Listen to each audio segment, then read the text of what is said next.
shine bright like a diamond. And we gonna let it burn.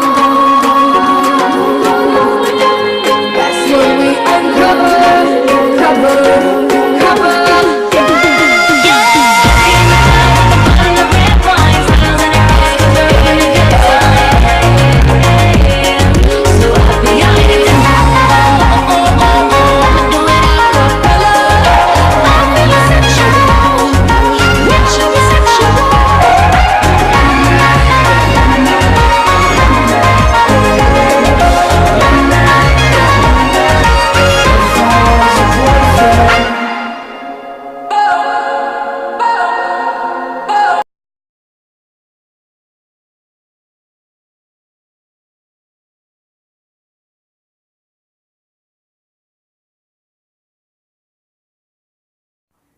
دوستانو په دې ویډیو کې نن زه تاسو ته ښایم چې څنګه د انسټاګرام آی ډي جوړولی شئ.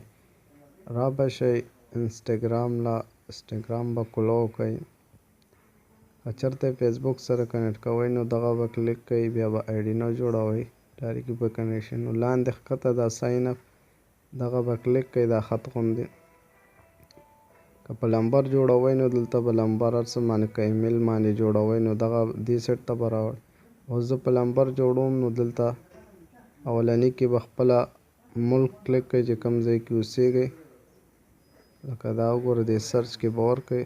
دویم کې چې کوم دی نمبر به خپل د موبایل نمبر به ورکړئ، ستاسو موبایل کې کوم سیم وي هغې نمبر به ورکړئ.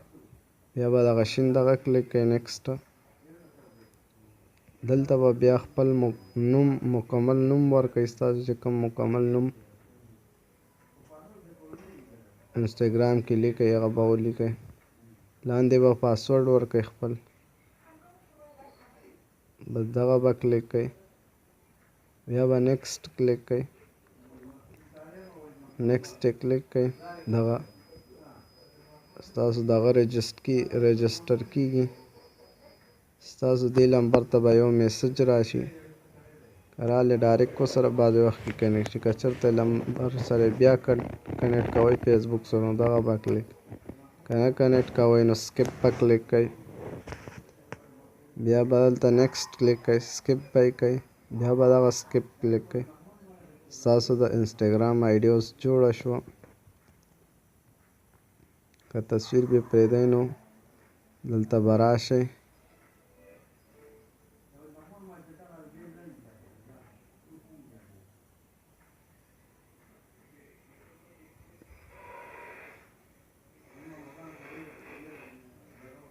دغه ایډیټ پروفایل له به راشئ، دغه چینج پکچر به کلیک کوئ. دلته چې کوم تصویر تاسو پې پرېږدئ هغه به کلیک کوئ.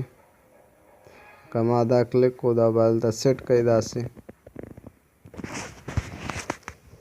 چې څه ټایم سیو به یې کوئ تصویر. اوس دا دې تصویر پې زما پرېښودلی شو.